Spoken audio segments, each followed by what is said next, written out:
인도하심이 이 시간 우리 가운데 있기를 간절히 소원합니다. 이 시간 말씀을 통해서 은혜 받을 말씀의 제목은 이겁니다. 부르짖는 기도만이 답이다. 할렐루야. 한번 따라합니다.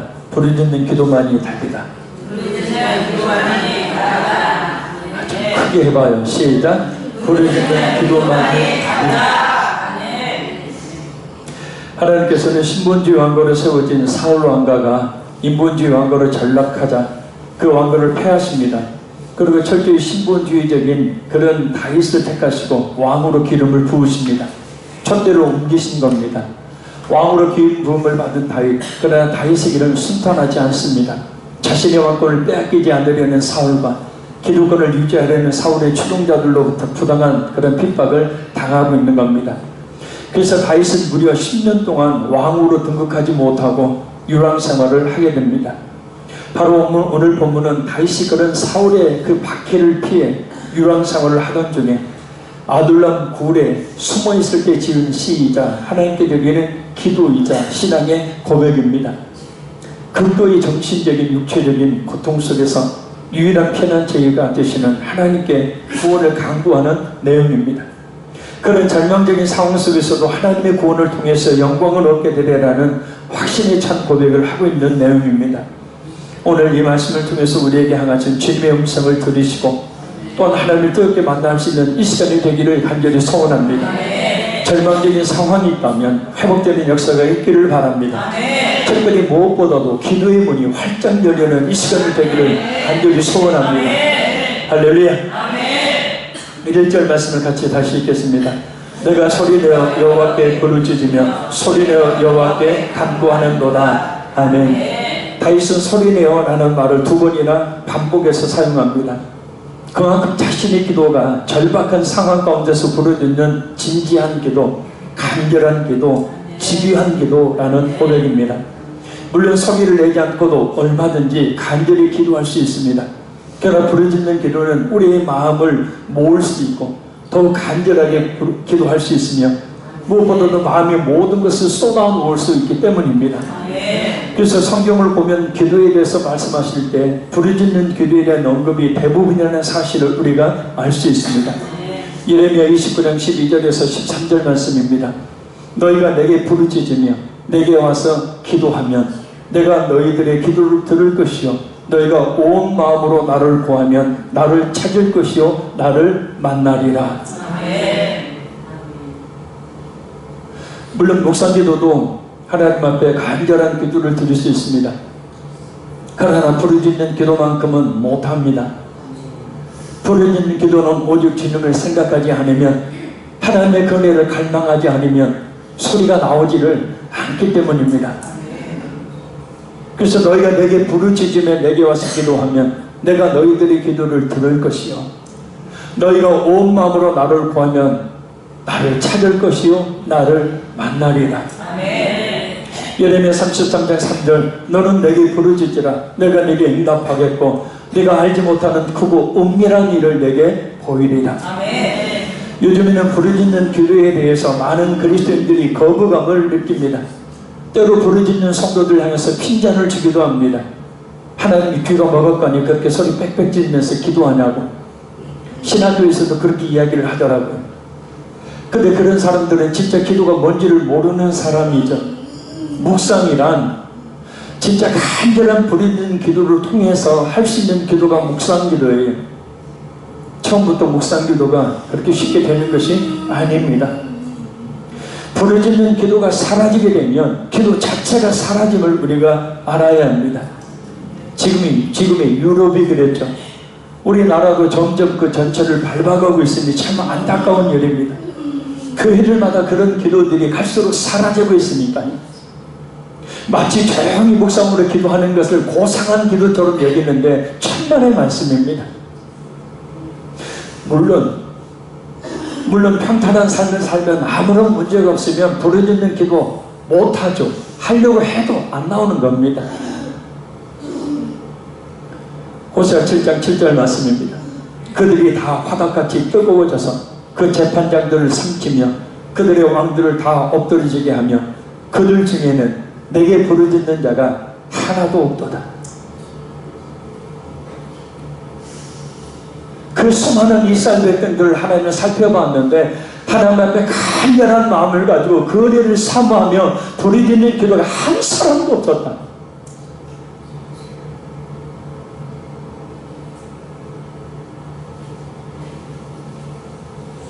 왜 하나님께서는 다윗을 왕으로 기름 부으시고 바로 왕으로 세우지 않으냐 하시고 10년 동안이나 광야에서 살게 하셨을까요?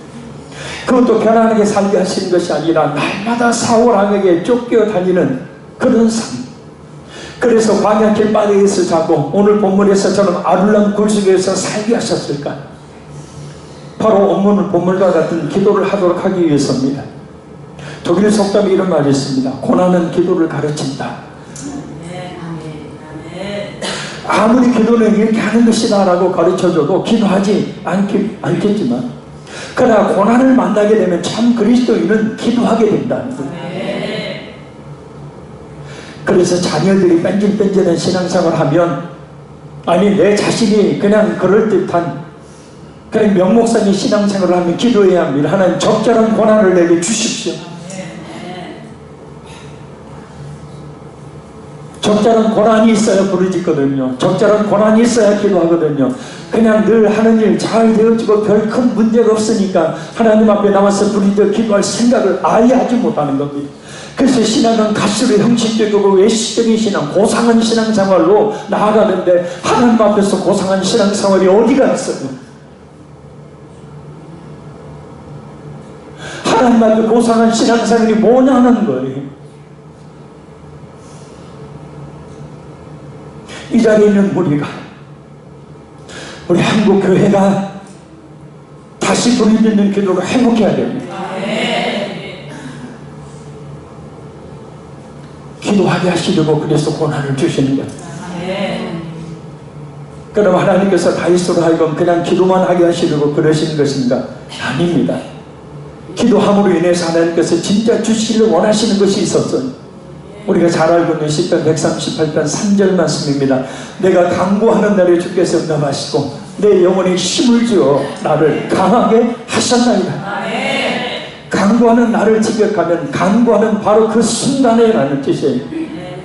그러니까 뭐냐면 우리가 부르짖어 기도하는 그 순간에 하나님이 일을 하신다는 거예요. 힘을 준다. 이게 격려한다는 의미입니다. 영어 성경에 보면 이렇게 말합니다. When I called you, 내가 하나님께 부르짖었을 때 You answered me, 당신이 내게 응답하셨습니다. 근데 내가 부르짖어 기도하는 그 기도의 제목을 듣고 하나님 응답하신 게 아니라 하나님 이거 주세요라고 하나님께 기도했는데 하나님이 이거 주심으로 내게 응답하신 것이 아니라 You made me, 당신은 나를 만드셨습니다. 그러니까 내가 부르짖어 기도하는 그 순간에 하나님이 응답을 주시는데 그 응답은 나를 만드시는 일이에요. 그 다음에 보면 bold and stout-hearted라는 영어 단어가 나옵니다. 두 단어는 비슷한 말이에요. 담대한, 용감한, 확신에 찬, 용기 있는. 하나님께서 진짜 기도하는 성도에게 주시기를 원하시는 것은 실체적인 응답이 아니라 실체적인 우리가 바라고 원하는 것들은 하나님의 때가 되어지면 다 주셔요. 할렐루야. 하나님의 관심은 우리가 바라고 원하는 것에 있지 않다는 거예요. 하나님의 관심은 뭐냐면 우리가 하나님께 나와 부르짖어 기도하는 우리의 영혼을, 내 영혼을 하나님의 관심을 가지시고 내가 부르짖어 기도하는 그 순간에 하나님께서 역사하셔서 나를 만드신다는 거예요. 강하고 담대하게. 우리 영혼을 강하게 하시는 것이 하나님의 첫 번째 응답이라는 것. 왜냐? 영혼이 강해지지 않으면 어떤 고난이든 능히 이겨나가기 못하기 때문이다. 그래서 늘 시험에 들고 쉽게 절망하고 낙망하고 좌절하게 되어집니다. 아니 예수 믿는 사람이라는 성도들이 하나님의 그 놀라운 능력을 의지한다는 성도들이 작은 문제를 만나도 시험에 들고 작은 문제 앞에서도 넘어지고 조그마한 고난을 만나도 주저앉고 절망하고 좌절하는 그런 일들이 영혼이 약해져 있기 때문에 그렇다는 거예요. 영혼이 너무나 약해 있기 때문에 그렇다는 거예요. 그래서 하나님께서는 우리가 부르짖어 기도하는 그때에 우리 영혼을 강하고 담대하게 확신에 찬 용기 있는 영혼으로 만드시는 거예요. 그래서 우리가 부르짖어 기도해야 되는 겁니다. 기도는 우리 영혼을 강하고 담대하게 만들기 때문이라는 거예요. 그러면 우리 영혼이 강하고 담대하게 만들어지면 어떤 고난 앞에서도 절망하지 않습니다. 그래서 우리가 기도하고 난 다음에는 확신과 자신감이 생기잖아요. 기도하기 전에 낙심이 소망으로 바뀌지 않습니까? 기도하기 전에 힘들게 보였던 일들이 할 수 있다고 바뀌지 않습니까? 두려운 것이 없어지지 않습니까? 그런 응답을 기도 중 주심으로 하나님께서는 우리의 영혼을 강하게 하시는 것입니다. 이 시간 말씀 끝나고 여러분이 기도하고 난 뒤에 돌아가실 때 여러분의 마음속에 그런 담대함이, 확신이, 소망이 있게 되어지면 바로 하나님이 만나주신 증거예요. 하나님 우리 영혼을 강하게 만들어주신 증거라는 거예요. 나약한 우리 영혼의 힘과 능력을 부어주셔서 강하게 만드십니다. 그러니 기도 외에는 우리 영혼이 강해질 다른 방법이 없는 겁니다. 반대로 그래서 부르짖는 기도를 하지 않는 한국교회 성도들이 그래서 영적으로 약해 빠져지고 그래서 세상에 손가락질 받고 지탄을 받는 사람들,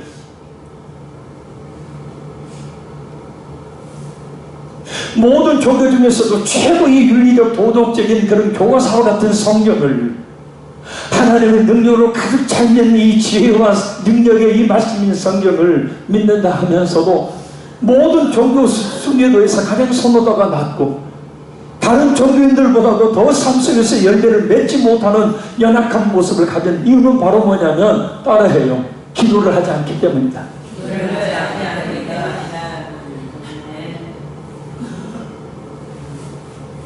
이번 주에 원래 기도원 부흥집회를 인도해 달라고 요청이 왔는데 못한다고, 난 우리 교회 부흥에 인도해야 된다고. 기도원 부흥에, 교회 부흥에 가보면 목사님이 설교하고 잠깐 30분 이상 기도하는 성도들 별로 본 일이 없습니다. 잠깐 5분 10분 고개 숙였다가 그냥 가요. 하나님이 만들어주실 시간을 스스로 나 됐어요 나 그거 갖고 가버리는 거예요. 그러니 삶을 지탱해 나가며 살아야 될 그 영혼의 힘이 없어지니 예수 믿는 사람답게 살 수가 없는 거예요. 그래서 부르짖어 기도하는 사람과 기도하지 않는 사람의 차이가 그 영성이 다른 거예요. 후일을 하나님께 받을 복이 다른 겁니다. 하루하루 살아가는 모양새가 확실히 다를 수밖에 없는 거예요. 페를러라는 목사님이 이렇게 말했어요. 부르짖어 간구하지 않고는 그리스도의 것을 아무것도 소유할 수 없다. 물론 기도하지 않아도 먹을 것, 마실 것, 입을 것과 같은 것들 얼마든지 얻을 수 있어요. 그러나 우리 그리스도인들은 그런 이방인들이 구하는 것들만 구하며 사는 그런 존재가 아닙니다. 만약 그런 것들만 바라고 사는 그리스도인이라면, 그런 것들만을 목적으로 사는 그리스도인들이라면 기도할 필요가 없습니다. 그저 열심히 일하면 되니까요. 하나님의 일반적인 은총으로 예수 믿든 믿지 않든 열심히 일하면 그에 따르는 하나님의 축복이 있기 때문에 영혼은 죽어가도 영혼은 약해 빠져들고 삶 속에는 풍성한 삶을 살 수가 있어요. 그래서 많은 그리스도인들이 기도를 게을리 하는 거예요. 기도하지 않고도 얼마든지 나름대로 먹고 사니 기도할 필요가 없는 거예요. 그래서 사람들이 반응이 어떤지 아십니까? 이사야 43장 22절 말씀. 그러나 야곱아 너는 나를 부르지 아니하였고 이스라엘아 너는 나를 괴롭게 여겼으리라. 이 말씀의 앞에 구절을 보면 하나님이 구원자이십니다. 하나님은 창조자이십니다. 하나님만이 바다 가운데 길을 내시고 광야의 길을 내시며 사막에 강을 내십니다. 하나님만이 새 일을 행하시는 분입니다라고요. 그런데 그런 하나님을 부르지 않았다는 거예요. 하나님을 찾는 것을, 기도하는 것을 괴로워했다는 거예요. 그래서 이후의 말씀을 보면 아예 예배에 나오지 않아 버립니다. 기도하라는 소리를 들어 짜증을 내는 겁니다. 그래서 그 소리 듣기 싫어서 아예 교회에 예배에 나와버리지 않는 겁니다. 기도하려는 설교 들어본 적이 없어요. 요새 병원에 일주일 동안 있으면서 CTS, CBS, 뭐 GTV, 구TV, C채널 모든 기독교 채널을 다 섭렵을 했어요. 물론 이제 제가 이쪽 채널 볼 때 다른 채널에서 그런 얘기가 나왔을 수 있습니다만, 진짜 이 예수님의 십자가에 피 묻은 복음이 증거되는 걸 못 봤고, 진짜 이 죄를 지적하는 그런 설교 들어본 적이 없고, 진짜 간절히 불의로 기도해야 산다는 얘기 들어본 적이 없습니다. 그러니 한국 교회가 이렇게 되는 거죠. 성도 한 사람 한 사람의 신앙이 약해 빠진 신앙이 될 수밖에 없는 거예요.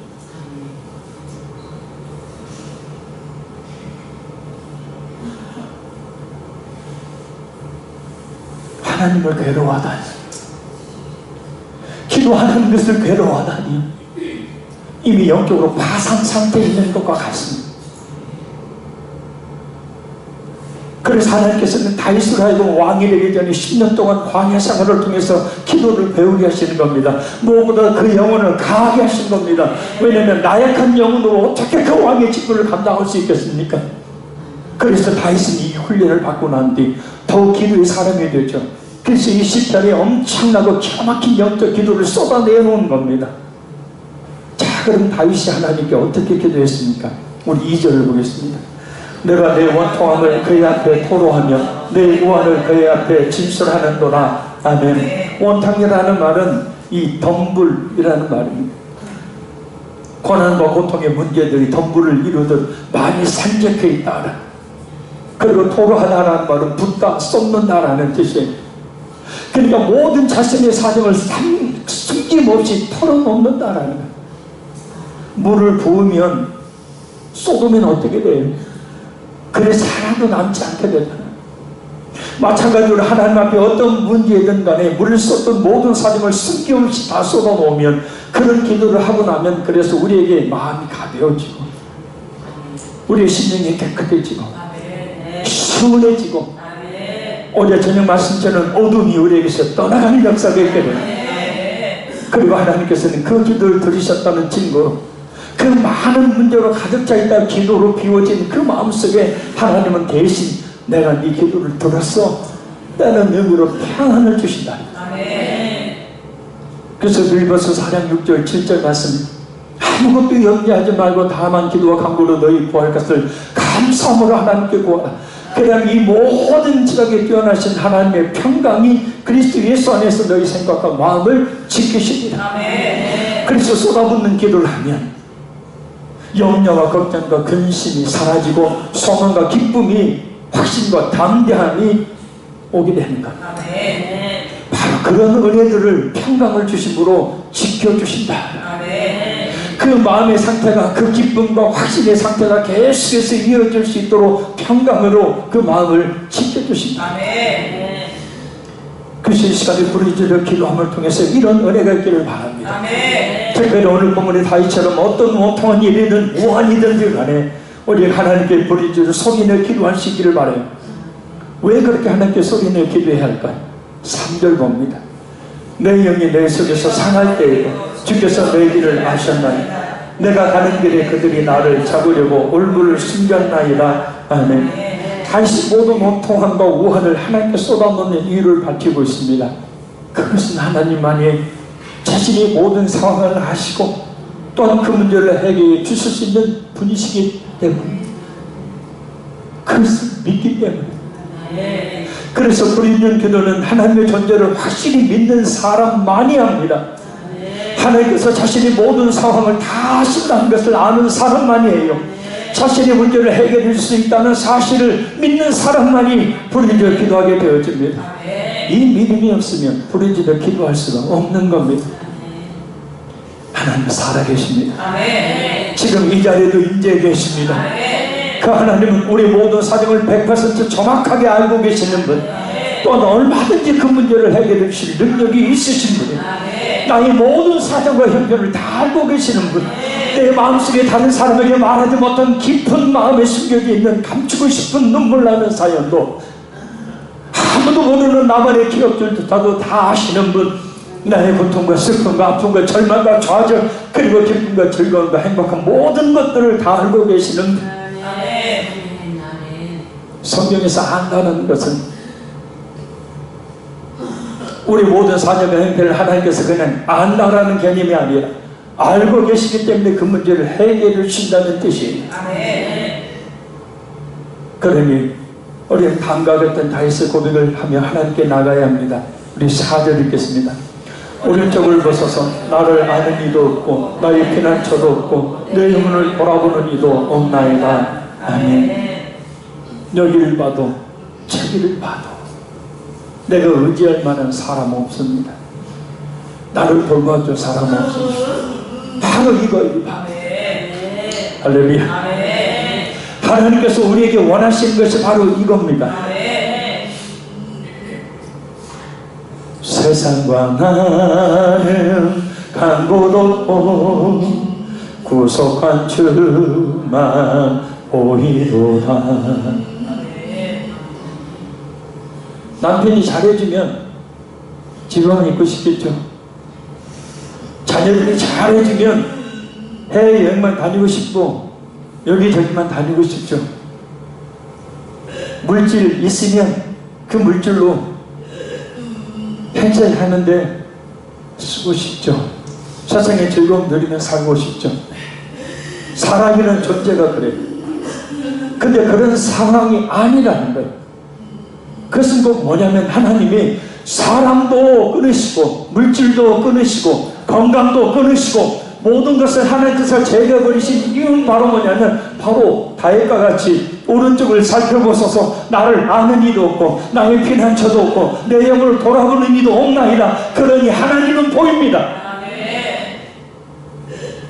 그래서 광야로 다 내모신 겁니다. 진짜 하나님이 크게 쓰셨던 하나님의 사람들은 하나같이 이 광야의 학도로 다 하나님이 다 내모으셔요.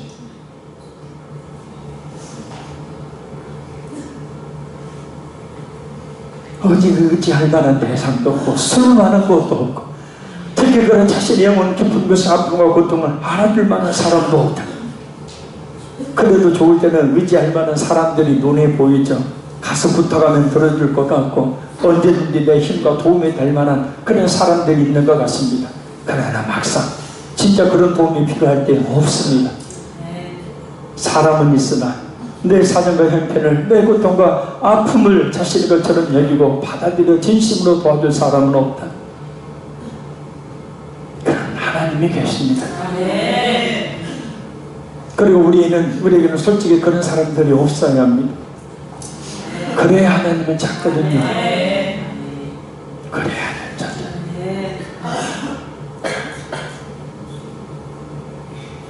그래야 다음에 다윗의 고백을 할 수 있습니다. 우리 5절 봅니다.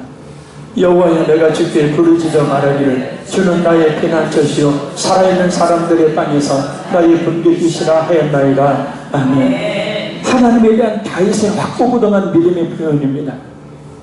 하나님만의 자신을 그 위기 가운데서 건져주실 참 구원자요 보호자시라는 진실을 고백합니다. 바로 이 믿음 주시기 위해서. 아멘.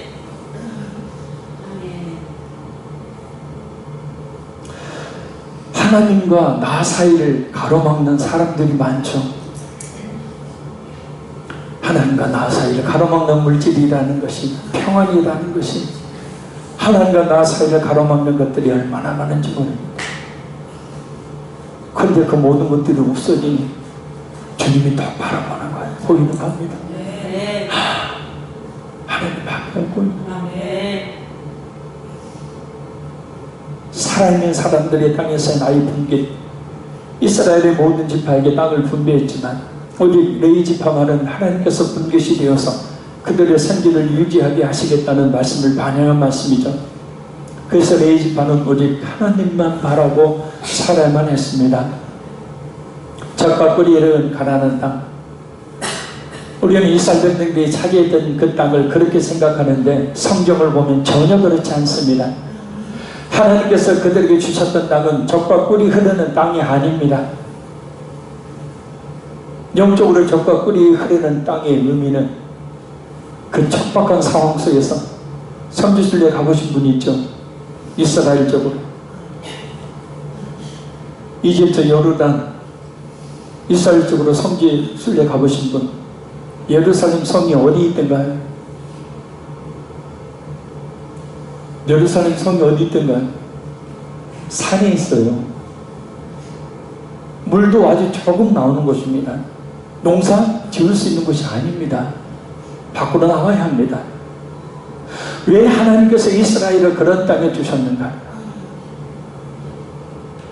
성경 말씀에 너희가 곧 나를 의지하게 하려 하십니다. 그러니까 농사를 지어도 물을 한 번 마셔도 어디를 쳐다봐야 돼요? 하나님 쳐다봐야 돼요. 성도 아주 조만합니다. 저도 가서 다 걸어보지는 않았지만 성이 한눈에 다 들어오니까요. 저기 쳐들어 오면 쉽게 한답될 수 있는 상황. 어딜 쳐다봐야 돼요? 하나님 쳐다봐요. 그래서 그들에게 적과 꿀이 흐르는 땅이에요. 심으면 막 포도가 이렇게 자라는 땅을 의미하는 게 아니라, 그래서 하나님께서는 우리에게 하나님만을 바라보도록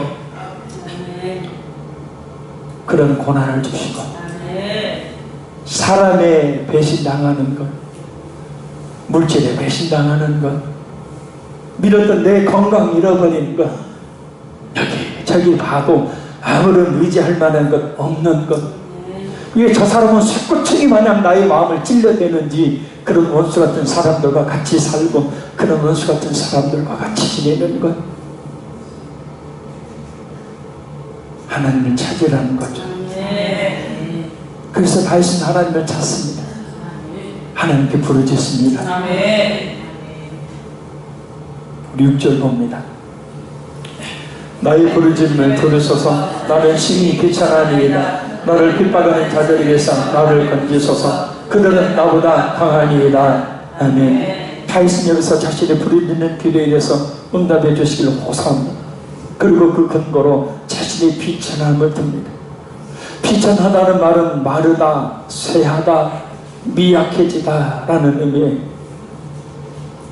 그러니까 세상에 권세, 명예, 물질 등이 없어서 아무것도 할 수 없는 무능한 처지를 말합니다. 여기서도 다윗은 하나님의 도우심이나 보호하심이 없이는 어떤 것도 할 수 없다는 고백을 하고 있는 거예요. 자신을 겸손하게 낮추며 전능하신 하나님의 능력만을 강구하고 있는 겁니다. 딥슨이라는 사람이 이런 얘기했습니다. 하나님의 축복의 물은 아래로 흐르므로 그 물을 마시기를 원하는 자는 허리를 굽혀야 한다. 그래서 이 시간 은혜 받으려면 목사, 장로, 권사 직분 떼어야 합니다. 아멘.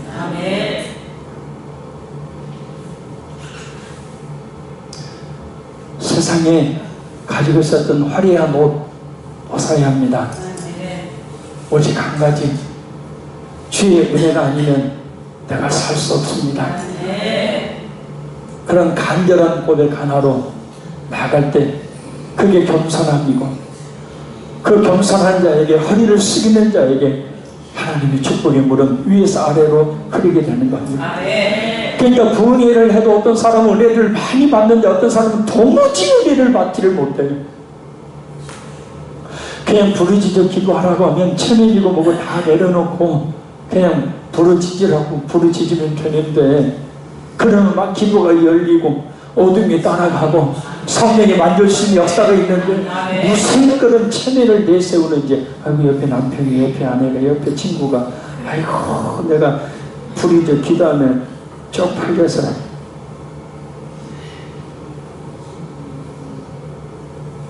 그러니 도무지 은혜를 받을 수가 없습니다. 저는 지금도 그렇습니다만은 하나님 은혜를 간구할 때는 무릎 꿇어요.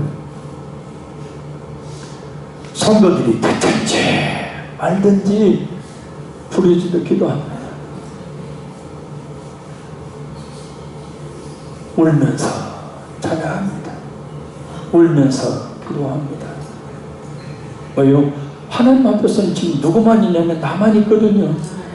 옆에 사람이 뒤집어지고 어떤 일이 벌어져도 나는 지금 하나님만 보이거든요.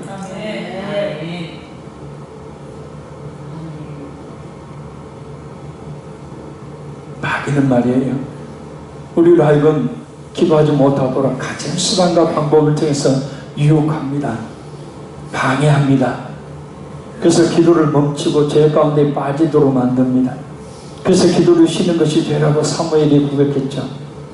내가 형통할 때든지 그렇지 않을 때든지, 내가 사람의 주목을 받는 위치에 있을 때든지, 고독하게 혼자 있을 때든지, 평안의 상태에 있을 때든지 그렇지 않든지 간에 항상 부르짖어 기도하기를 게을리하지 말아야 합니다. 왜냐? 기도의 영광이 반드시 있기 때문에. 우리 7절 읽겠습니다. 내 영혼을 옥에서 이끌어내사 주의 이름을 감사하게 하소서. 주께서 나에게 갚아주시리니 너희들이 나를 부르리라. 아멘. 옥은 함정, 구덩이, 감옥이라는 의미지만 여기서는 고통과 역경을 말합니다. 그 고통과 역경 가운데서 이끌어내야 달라는 고백이에요. 이 세상에서 사람보다 나약한 존재가 없어요. 자연을 다스리는 것 같지만 실상은 자연의 지배를 받는 무기력한 존재. 많은 동물들을 지배하고 많은 사람들을 지배하는 것 같지만 하나님이 호흡 거두시면 그 순간 죽어야만 되는 존재. 자신의 인생의 행복과 불행도 자기 마음대로 할 수 없는 존재. 때로 죽음의 절망 앞에 삶의 여러 가지 옥에 갇힌 듯한 문제 가운데서 아무것도 할 수 없는 존재. 이럴 때 우리를 그런 옥에서 이끌어내서 구원해 주실 분은 오직 하나님 한 분밖에는 없습니다. 주님을 의지합니다. 주님을 의지합니다. 내 삶의 위로와 참 평안 되시는 주님을 의지합니다.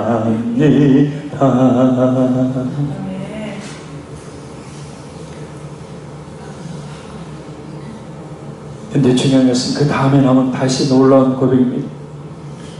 첫째는 주님의 이름을 감사하게 하소서. 자신을 구원해 주심으로 말미암아 주님께 감사를 드릴 수 있도록 해달라는 거예요. 그래서 시간 기도할 때 우리 자신의 연약함을 그대로 고백하면서 하나님, 나의 기도를 들어주셔서 참으로 주님께 감사를 드릴 수 있도록 은혜를 베풀어 주옵소서. 둘째는 주께서 나에게 갚아주시리니, 곧 하나님께서 자신을 구원할 것을 의심하지 않는다는 뜻이, 지금 상황이 바뀐 게 아니에요. 아들랑 불 속에서 지금 고난과 고통 가운데서 지금 기도하고 있는 상황인데 기도가 끝날 즈음 하나님 이와 같은 담대한 확신을 주고 계시는 거예요. 하나님께서는 부르짖는 자의 기도를 결코 외면하지 않으시고 응답하는 분이시기 때문입니다. 시편 86편 5절, 주는 선하사 사죄하기를 즐거워하시며 주께 부르짖는 자에게 인자하심이 후하심이니이다. 이사야 30장 19절, 시온에 거주하며 예루살렘에 거주하는 백성아, 너는 다시 통곡하지 아니할 것이라. 그가 내 부르짖는 소리로 말미암아 네게 은혜를 베푸시되 그가 들으실 때에 네게 응답하시리라. 누가복음 18장 7절, 하물며 하나님께서 그 밤낮 부르짖는 택하신 자들의 원한을 풀어주지 아니하시겠느냐. 그들에게 오래 참으시겠느냐.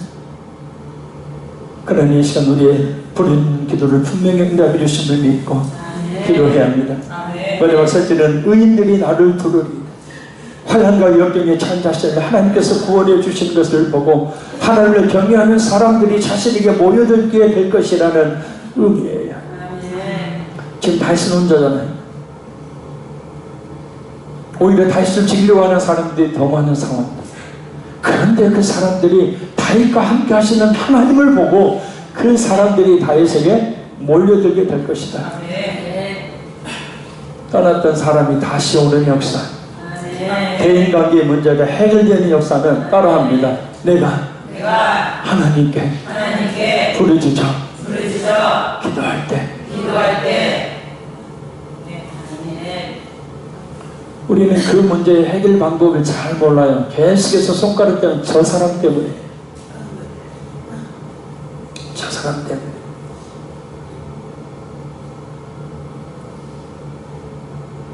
계속해서 그렇게 하다 보면 평생 그렇게 살아야 돼.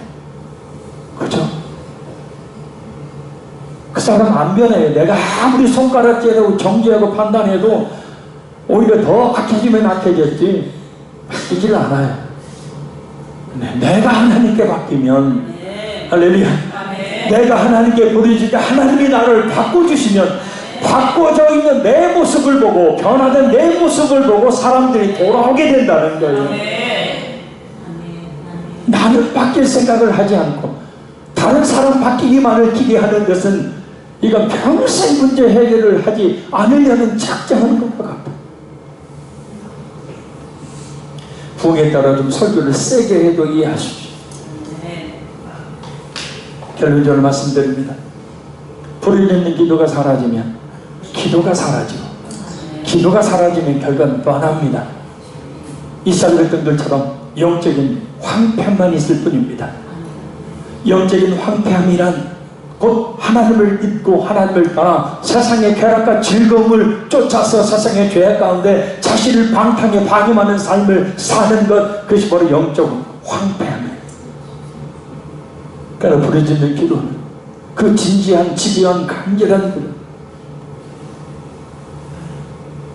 우리의 그 같은 영적 황폐함에서 물련동성화 같은 것으로 우리를 이끌어 주실 줄 믿습니다. 그래서 우리가 어떤 어려운 문제들이 닥쳐오는 것은 기도하라는 심, 부르짖는 자의 기도를 결코 외면하지 아니하시고 응답하시는 하나님께 우리의 모든 사정을 100% 정확하게 알게 하시며 해결해 주실 그런 하나님께 모든 문제들을 승부 없이 털어놓고 부르짖어 기도하는 것은 하나님의 뜻이다. 하나님의 음성입니다. 하나님, 우리가 부르짖으면 기도한 것 그 이상의 생각지 못한 것들로 우리에게 응답하십니다. 응답하실 뿐만 아니라 기도할 때에 힘과 위로와 용기와 같은 담대함과 확신을 우리에게 주심으로 말미암아 우리 영혼을 강하게 해주십니다. 그래서 부르짖어 기도한다는 그 자체는 이미 응답받은 것과 같은 거죠. 그러니 하나님을 찾는 것, 부르짖어 기도하는 것을 괴로워해서는 안 됩니다. 이상하게 생각해서는 안 됩니다. 이 시간도 기도를 멈추도록 유혹하고 방해하는 악한 마귀의 교묘한 유혹을 물리치고 하나님께 간절히 부르짖어 기도하는 우리 모두가 되어야 합니다. 부르짖어 기도하지 않거나 그리스도의 것을 아무것도 소유할 수 없다는 베를레의 외침을 잊지 말고 이 시간 우리 모두 간절히 하나님께 부르짖는 기도 드릴 수 있는 시간이 되기를 간절히 소원합니다. 그 순간에 하나님께서 우리 영혼을 강하게 붙잡아 주시고 만져주시는 응답을 해주실 줄로 믿습니다. 우리 이 시간 주여서 통솔로 간절히 부르고 우리의 기도를 제목들 가지고 이 시간 하나님의 부르짖어 간절히 기도하시고 기도 안 나오신 분들은 그냥 쭉 부르세요. 그리고 자리를 좀 떨어 앉아서 옆에 친구 없게 옆에 아는 사람 없게 혼자 떨어져서 앉으시고 기도받기 원하시는 분 앞으로 앉으십시오. 혼자 좀 앉아서 기도하세요. 옆에 따닥따닥 붙어있으면 기도 잘한대요. 미안한 얘기잖아. 자, 우리 주여 통솔로 간절히 우리 하나님께 기도드리겠습니다. 주여